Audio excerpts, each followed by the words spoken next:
I felt like I still needed my dad. So it's like around like 6 or 7. And I say to her, I said, Esther, I can't be by myself. Could you please sleep over? And she's like, sure, I will. I was like, thank you so much. So y'all, she slept over. She slept over. It was comforting having her there. And she slept on the couch too. It was comforting having her there. I will say me sleeping was better than the day before, but it still wasn't the best. I probably got like 3 hours or 4 hours of sleep. So the day before I had like one or two, I probably got three or four. Um, that entire day, I did not eat anything. Like I said, y'all, I did not have an appetite at all. Also, that day, Ruby texts me and she tells me that her mom wanted to come over and see me. Like she told her what happened and she wanted to come over and see me.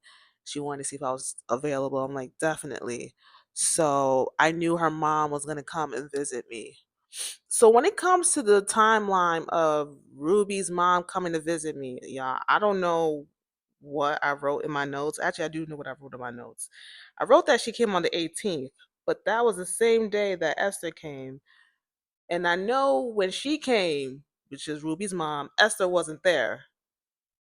So I don't know. But anyways, y'all, Ruby's mom did come and visit me. She did come and visit me, and when she visited me, she brought food for me. She brought food, and I remember when she came in, she was like, "Hey, I heard the news. She lost her father, Ruby's mom, so Ruby's grandfather. She lost um, her father August 5th. That was the reason why Ruby and I couldn't go out to hang for my birthday.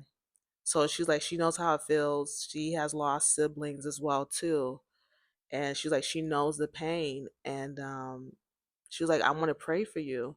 So she prays for me, and she kind of like anoints my apartment, and just is praying for me, and just like just praying that God sees me, my family through. She also had food for me as well. So she was like, hey, if there's anything you need, definitely, um, you can call me. Even though I know you and Ruby are friends, like you can also call me.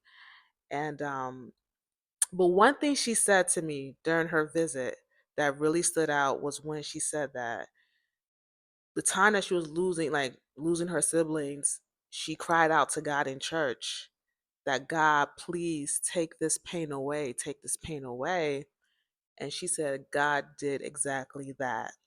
So her telling me that encouraged me to also pray to God to take the pain away that I was feeling concerning my father's passing. It's January 19th.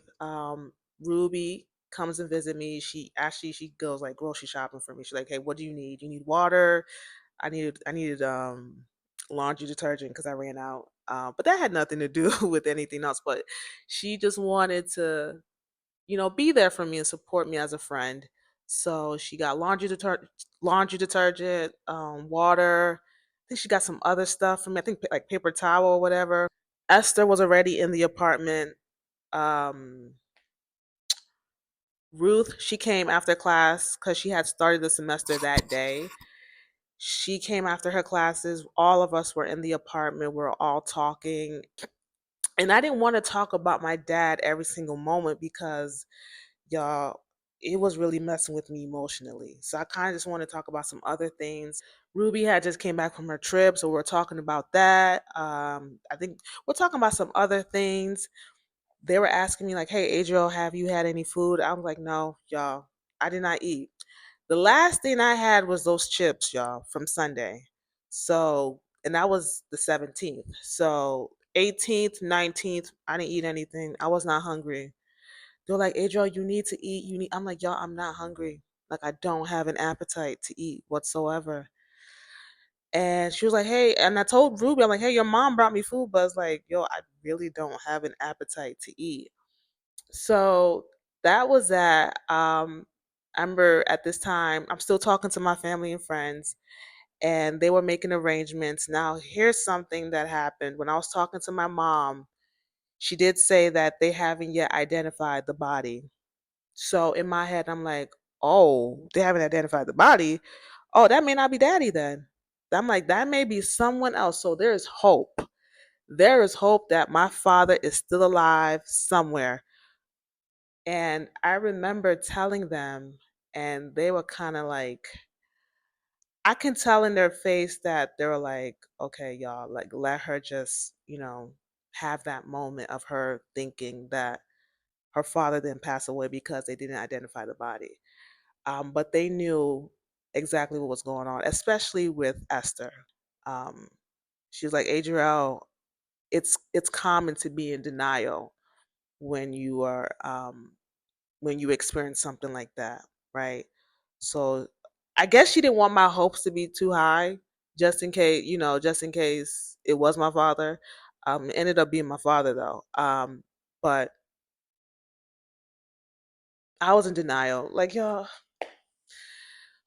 I even feel like a mess even talking about it right now because I really do not think about that time in my life. Like, I really do not think about 2021, y'all. I really don't.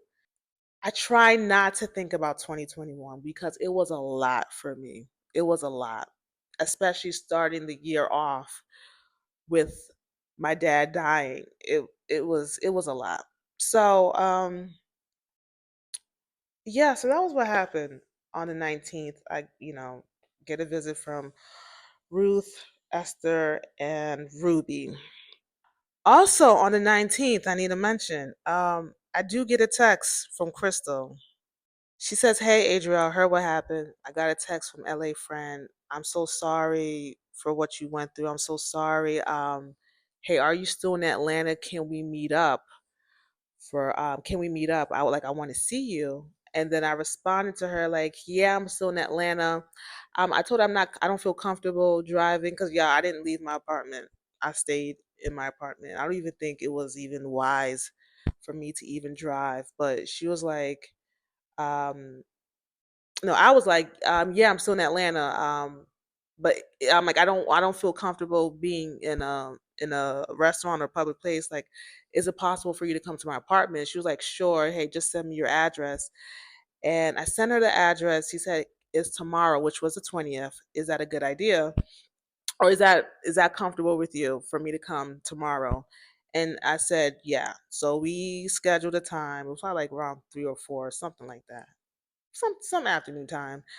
So she's like, yeah, I'll come over tomorrow. So the next day, which was January 20th, which also happened to be inauguration day, oh my goodness, that was also hard for me too because my dad, oh my goodness, y'all, even though my dad was Nigerian, he loved American politics.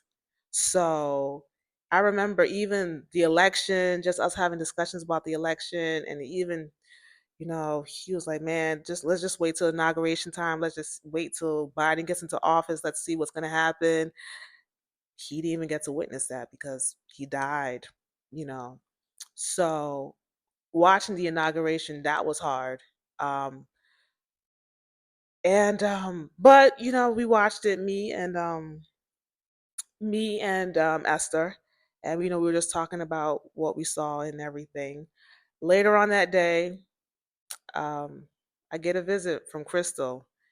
And that should probably be its own separate episode. So, y'all, I'm going to stop the episode right there. I know some of my episodes, I'm not really ending it because I'm just so emotional about what happened during that time. But yeah, so next episode, I'm going to talk about, you know, the visit, the crystal visit, really. And what we talked about, everything. Was it awkward? Was it not awkward? But yeah, so y'all, if you are liking an unlikely story, please comment, like, subscribe, share, and also please click the notification bell. And I'll see y'all in my next episode. Bye.